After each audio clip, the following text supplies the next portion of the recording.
This morning's scripture is from Exodus chapter 1. Exodus chapter 1, beginning at verse 8. Now, a new king arose over Egypt, who did not know Joseph.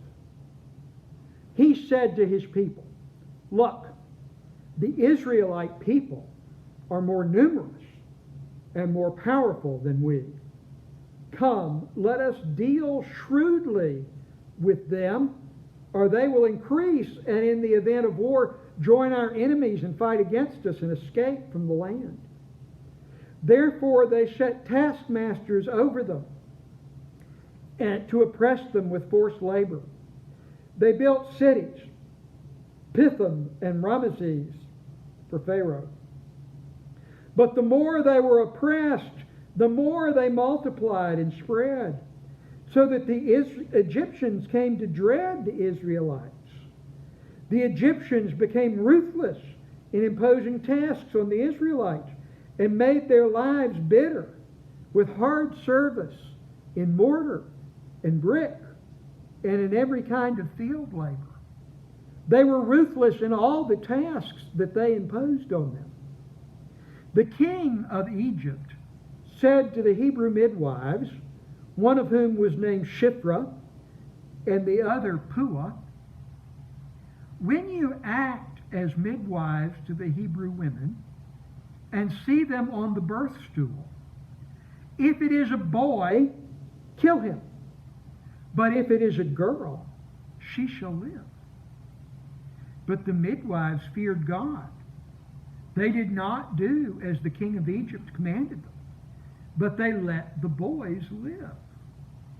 So the king of Egypt summoned the midwives and said to them, "Why have you done this and allowed the boys to live?" The midwives said to Pharaoh, "Because the Hebrew women are not like the Egyptian women, for they are vigorous and give birth before the midwife comes to them." So God dealt well with the midwives, and the people multiplied and became very strong. And because the midwives feared God, he gave them families. Then Pharaoh commanded all his people, "Every boy that is born to the Hebrews you shall throw into the Nile, but you shall let every girl live." Now a man from the house of Levi went and married a Levite woman. The woman conceived and bore a son, and when she saw that he was a fine baby, she hid him for 3 months. When she could hide him no longer, she got a papyrus basket for him and plastered it with bitumen and pitch. She put the child in it and placed it among the reeds on the bank of the river. His sister stood at a distance to see what would happen to him. The daughter of Pharaoh came down to bathe at the river, while her attendants walked beside the river. She saw the basket among the reeds and sent her maid to bring it. When she opened it, she saw the child. He was crying, and she took pity on him. "This must be one of the Hebrews' children," she said.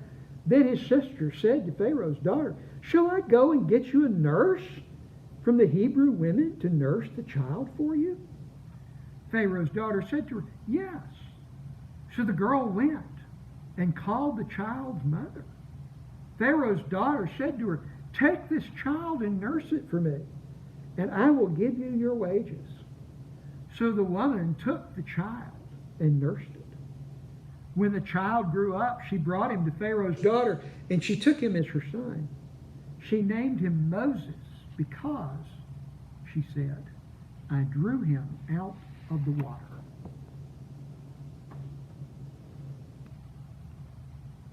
G. Ernest Wright was one of the most prominent and respected Hebrew Bible scholars of the middle of the 20th century. one of his students at Harvard Divinity School was Dean McBride. And Dean McBride was my teacher at Garrett Evangelical Seminary. And in the class I took from Dean McBride, Old Testament Interpretation 1, he told this story on G. Ernest Wright. At one time, even the most prominent and respected Hebrew Bible scholar was a first-year seminary student. And G. Ernest Wright had told this story on himself to his Hebrew Bible students. And then McBride told it on his teacher, to me and the others in our class. The first exam came up in Old Testament 1 at McCormick Seminary. And the format of the exam, which is the format I was used to, may still be the format. It's been 35 years since I took an exam, so it may have changed. But the format of the exam is that the first part of the exam is identifications. You'll see names on the sheet, and you have to write a sentence or two identifying who that is or what that is and its significance. So on this first exam, G. Ernest Wright looked, and question number 1 was Shiphrah and Puah. And he looked. Now he had an option. He could have just skipped it. But instead, he wrote, I don't know. I don't care. And I won't learn.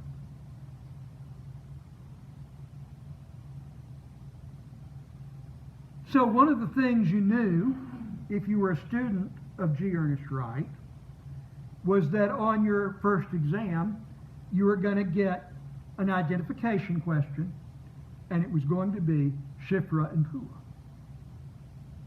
You knew, if you were a student of Dean McBride's, that there was going to be a question on your first Old Testament exam, Shiphrah and Puah. And you could be a boring student like I was. And you could say, Shiphrah and Puah were the Hebrew midwives who refused Pharaoh's order to murder the boy Hebrew children. And that would be right. But you could also get credit for the answer if you wrote, I don't know, I don't care, and I won't learn. Because that meant you had been paying attention in class. Not only had you done the reading, you'd been to class and you paid attention and you knew the story and it was going to stick with you. That's why, all these years later, I know who Shiphrah and Puah are. I still know. I might have forgotten, except for the answer, I don't know, I don't care, and I won't learn. They are characters in a story that is written from below. They are characters in a story that is written from the point of view of the oppressed. We hear about a king. And immediately we know this is not going to go well for the king because he's called king. He's not called Pharaoh. He is king of Egypt, but he's not called Pharaoh. He's the king. And he doesn't know Joseph. Now, some have figured from other sources, other documents from the era, that a group of invaders from the south have displaced the pharaohs. They've displaced the dynasty that was ruling Egypt during the time of Joseph. It's not just he doesn't remember, it's that his dynasty, his kingship, wasn't even a part of what went on with Joseph. Joseph had saved that dynasty. He had saved maybe as many as 400 years, and that dynasty has fallen, and there's a new dynasty. There's a new king. And the king is nervous. The king is always going to be anxious because he's at the top. Someone asked King George VI, Queen Elizabeth's father, what he thought about being king just after he'd become king. And he said, well, really, it's not such a great job. There's no room for advancement. There's no room for advancement if you're the new king. You can only fall.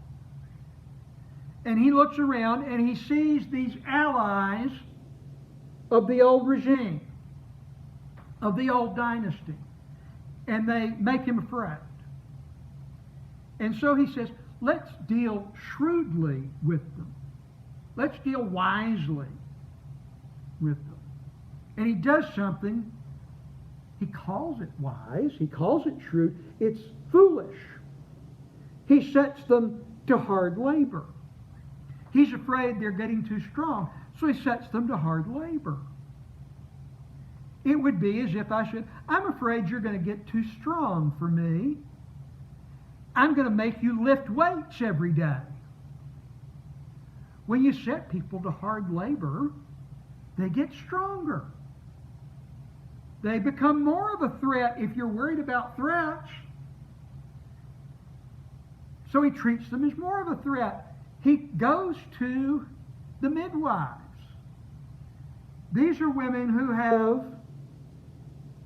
studied by tradition and observation how to keep mothers and babies alive through childbirth. Childbirth has been, over the millennia, a hazardous event. Women die in childbirth. Babies die in childbirth. We have cut down on that a lot, but we haven't eliminated the danger. We've just studied more about what interventions to use. These are midwives who have studied the interventions to use to help keep mothers alive and help keep babies alive through childbirth. And his next shrewd idea is to say to these women, to Shiphrah and Puah, you women who have spent your lives, who have had handed down to you the ways to keep people alive, are to become executioners. That's not very shrewd. That's not very wise. They are not going to do it. But they don't say, we won't do it. They are in danger for not doing it, but they're not going to say, we're not doing it. They tease him. He probably doesn't know much about childbirth with Egyptian women. He doesn't want to know, probably. He just wants to know if he's got a healthy baby boy. That's all he's interested in. Does he have a healthy baby boy? And if the wife dies, he's got more wives, so he doesn't get that worked up about it, maybe. But he's interested in having a healthy baby boy, and otherwise he doesn't want to know much about childbirth. And so they use that ignorance against him. Oh, you may have heard about how hard it is on Egyptian women. Hebrew women aren't like that. That we're hardly even needed. They tell a lie, but they tell a lie to save lives. They tell a lie to save lives, and the Talmud recognizes to tell a lie to someone with evil intent to save lives is acceptable.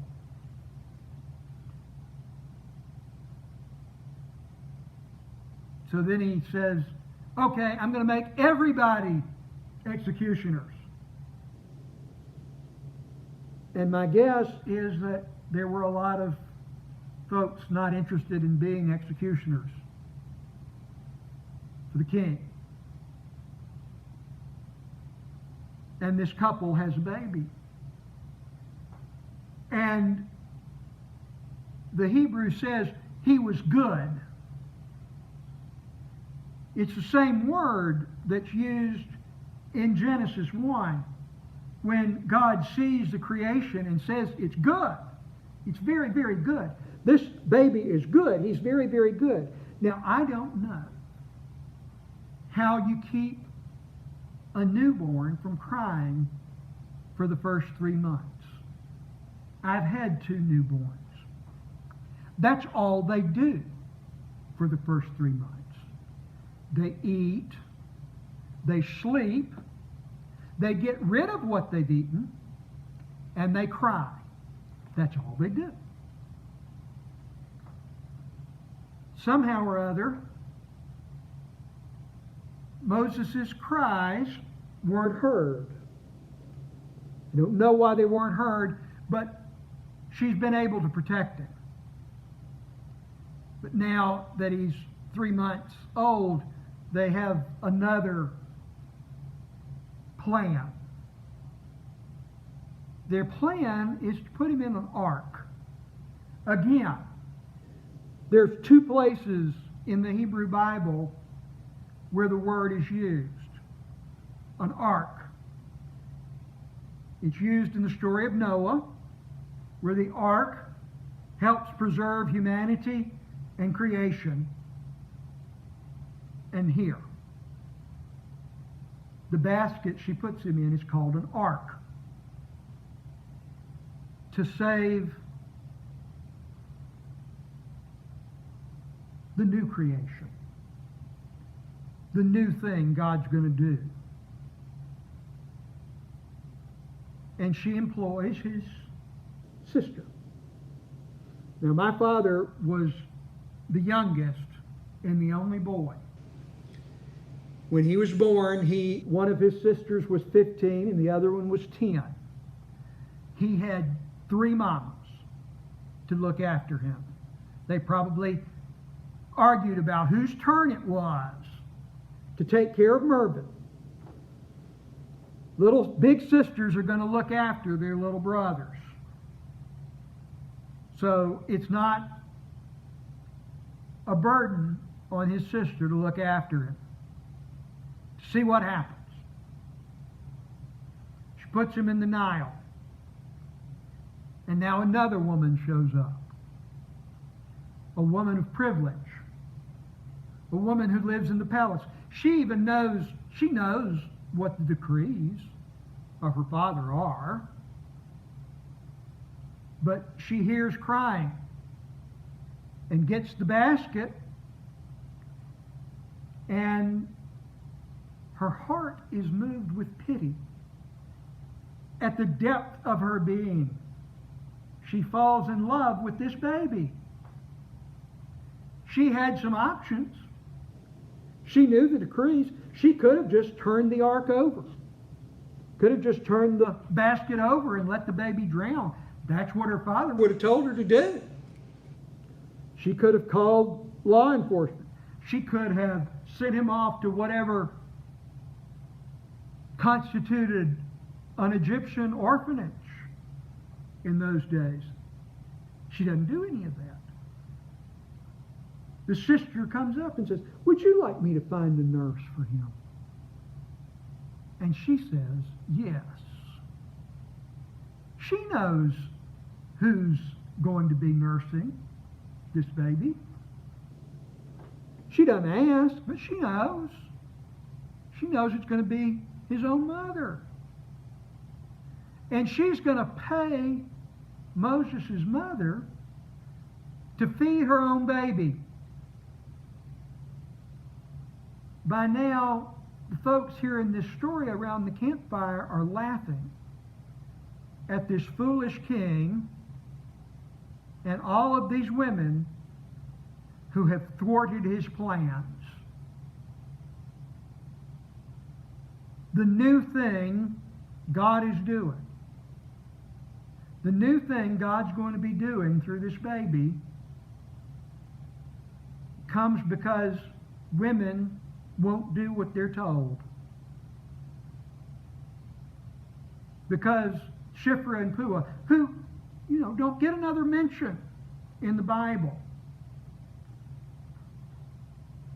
don't do what they're told. These women conspire and thwart the plans of the king, who's not so wise or shrewd at all. He's pretty foolish. And they get to have a good laugh at him. And if you make your enemy ridiculous, you've beaten him, which is what these stories do. So I'm glad that I know who Shiphrah and Puah are. I'm glad and have come to care who they are. And it's fun to have learned it and to teach it.